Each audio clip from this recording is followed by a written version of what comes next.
Une autre remarque que j'ai eue, c'est que les bébés des années 70 naissaient en moyenne en Occident à 3 kilos. C'était le poids moyen. Ouais, Il y en avait 2,7, il y en avait 3,2, 3,3. Mais la moyenne, c'était 3. 3800, c'était déjà.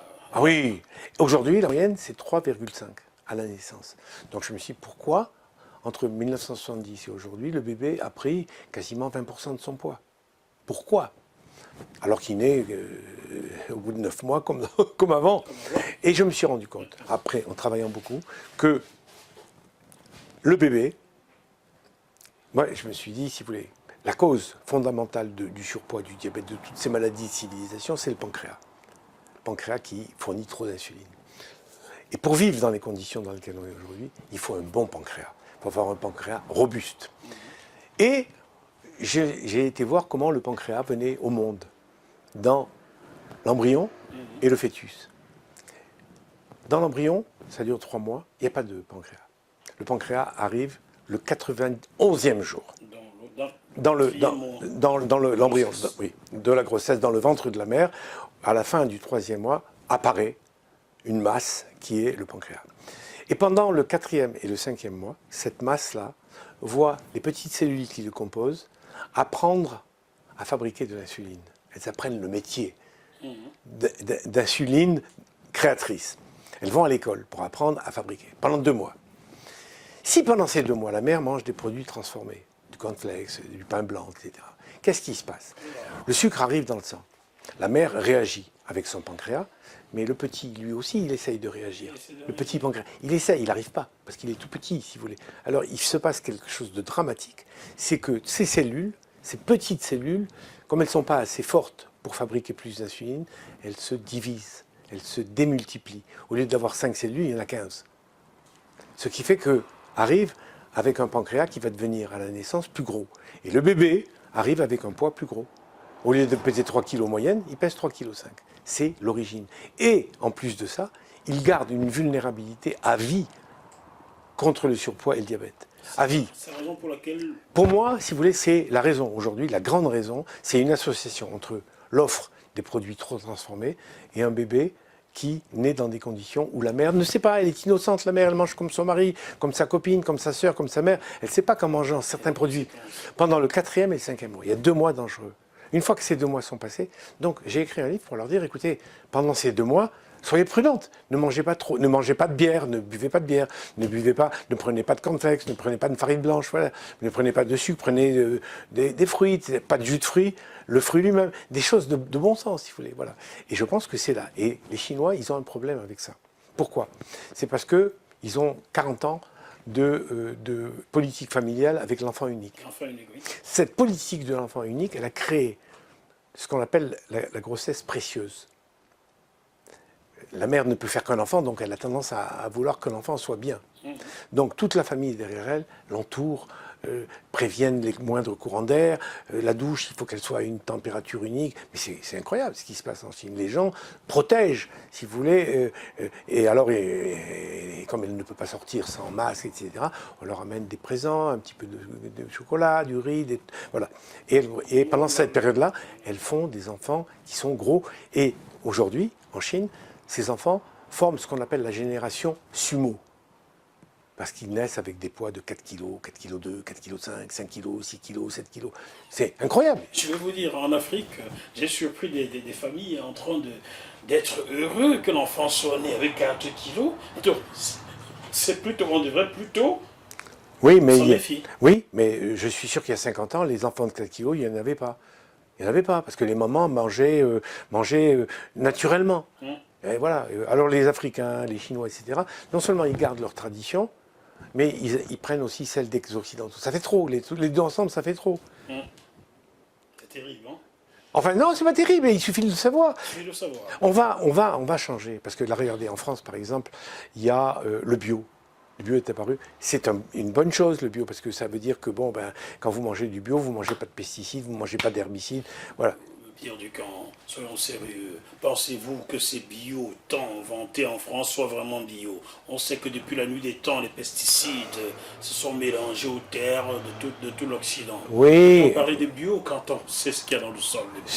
Si, oui, mais c'est un dans le sol depuis des siècles, non du tout. Ça date d'il y a 50 ans, cette histoire des sols. Avant, il n'y avait pas de... On va dire 50 ans. Oui, d'accord, oui, c'est vrai. Un sol encore bio en Occident. Totalement, mais non, mais petit à petit, si vous voulez, sur les territoires qui sont... Moi, je pense que le bio, bon, c'est pas... Il ne faut pas dire que le bio, c'est une panacée, que quand vous avez mangé bio, un diabétique, il peut mourir en mangeant du bio. Parce qu'il y a beaucoup de sucre. La farine bio, c'est de la farine quand même. Oui, oui, oui, c'est ça. Donc, ça veut dire que quand même, il y a... l'industrie réfléchit un peu. Ils ont peur, si vous voulez, parce qu'un nouveau consommateur est né qui commence à dire « je tiens à ma peau ». Et qui commence à peser. Alors il y a par exemple ce qu'on appelle le Nutri-Score. Le Nutri-Score, c'est ça. Vous voyez, le Nutri-Score, c'est ça. C'est le ministère de la Santé française nous impose, pour l'instant, ceux qui veulent. Mais demain, ça sera tout le monde. Ce petit cadran, vous avez 5 lettres. Le A, le B, le C, le D et le E. La meilleure note, c'est le A. Ah, donc c'est comme ça qu'il faut déchiffrer cela. Oui. Là, par exemple, vous avez un Nutri-Score A. Quand vous mangez un Nutri-Score A, vous êtes sûr que vous êtes dans les... qu'il n'y a pas beaucoup il n'y a pas de sucre, il n'y a pas trop de calories, il n'y a pas trop... Voilà. Celui-là, il est B. C'est pas mal, le B. Mais quand vous êtes dans le C, le D et le E, c'est le rouge. Bon, là, moi, je n'achète pas un produit comme ça pour mes enfants. Vous venez de me convertir ou du camp? Non, mais je ne suis pas le seul à avoir le Nutri-Score. Maintenant, vous allez dans une grande surface, vous voyez partout des Nutri-Score ici. Nous ne comprenions rien. Mais ça va venir, mais ça vient. Je viens d'apprendre cela chez vous, chers téléspectateurs, vous qui faites des achats désormais, vérifiez ceci. Voilà, vous l'appelez comment? Nutri-Score. Nutri-Score. Vérifiez le Nutri-Score. Mais le Nutri-Score est donné par le gouvernement, par le ministère de la Santé. Le ministère de la Santé, c'est pas français. Français, oui. Lorsque je sais qu'en Afrique noire francophone, beaucoup de grandes surfaces françaises s'installent. Je ne vais pas les citer, vous les connaissez, car je ne vais pas leur faire de la pub pour rien. Vérifiez toujours ce Nutri-Score. Le A est bon. Le B, c'est pas mal. C'est pas mal. Le C, c'est moyen. Le C, stoppez là. Un conseil. Oui. Je parle sous votre contrôle. Mais oui, enfin, c'est vivable. Il y a des produits, vous ne pouvez pas avoir du A. Si vous voulez prendre une bouteille d'huile, c'est tellement riche en calories que vous êtes obligé d'être dans les B ou dans les C. Si vous prenez du Nutella, vous ne pouvez pas être dans... c'est par définition. Maintenant, après, vous assumez. Vous vous dites, je me fais plaisir, je prends du... C'est comme le tabac. Et le tabac, on sait que c'est pas bon pour la santé. Mais il y a des gens qui en prennent et qui prennent le risque. Mais là, au moins, parce que sur le tabac, il y a marqué le tabac tue. Oui, mais sur la nourriture, on n'a pas marqué que la nourriture tue, pourtant c'est le cas. Donc, faites attention au Nutri-Score. A, B, C, c'est la limite. À partir du D, E, laissez tomber. Oui, voilà. Surtout pour les enfants. Si vous les aimez. Si vous les aimez, laissez tomber. Ne leur donnez plus de complexe le matin. Mangez bio en Afrique. Alors, mangez bio. Je voulais vous dire que ce Nutri-Score, oui. Le Nutri-Score A, il y en a quelques-uns. Et la marque du camp, c'est celle qui en a le plus en France. Nous avons 50 Nutri-Score A. Nous sommes de très loin le numéro 1 dans le Nutri-Score. Pour vous dire que maintenant, si vous voulez, fini le camouflage, parce que jusqu'à présent, il y avait une sorte de marée comme ça où les gens, où les producteurs arrivaient à mettre en minuscule, c'est-à-dire que dès que vous avez des lunettes, vous ne pouvez pas lire, tous les produits qui n'étaient pas bons. Là, d'emblée, vous arrivez, vous voyez ça, et vous savez. Donc, on est la marque française qui en a le plus. Docteur Pierre Ducamp. Oui, je ne suis pas si modeste que ça. Vous êtes obligé de ne pas l'être là. Ce qu'on va faire, je sais que vous êtes très demandé. Je vous remercie d'avoir reçu JMTV Plus chez vous. Ce que je souhaiterais, on le dit face caméra, oui. de revenir vous voir une fois par mois pour parler d'un aliment oui. qui pourrait aider les Africains, les Occidentaux, bref, ceux qui regardent oui. JMTV Plus. Alors, on peut parler par exemple de certaines recettes ou de certains produits qui sont typiquement africains. Hein. Si vous voulez, il y a des produits qu'on utilise quasiment qu'en Afrique. Vous m'avez parlé le mafé, par exemple. Le mafé, voilà. En Afrique centrale. Voilà, on peut éventuellement l'adapter ou et même des recettes qui sont typiques d'un pays. Je ne connais pas suffisamment l'Afrique, mais vous la connaissez mieux que moi. Donc vous pouvez me guider et moi je vous donne des avis sur ça, etc. Et si on peut améliorer la santé des Africains, moi je suis africain. Je suis né à Alger. Alger, c'est l'Afrique.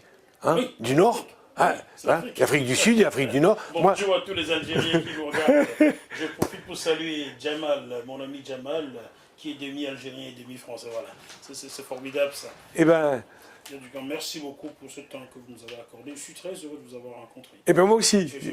J'ai un regret quand même. Dites-moi. J'aurais dû vous rencontrer un peu avant. Ah, Venez à l'image avec moi. Hein. venez, voilà. Voilà. Qui êtes-vous? Lui, c'est le gardien des. Vous filmez, pardon. Oui, Bien sûr, restez là. Et c'est Robert Ben Simon, c'est l'une des personnes que. Robert Ben Simon. Oui. N'avez-vous pas un frère journaliste, Ben Simon, Cyril? Oui, c'est pas, je connais, de nom. On s'est rencontrés le 13. Mais Ben Simon, ça veut dire le fils de Simon. Le fils de Simon, oui. Alors, des fils de Simon, il y en a. Comme Benzema, le fils de Zema, Ben Arfa, le Voilà.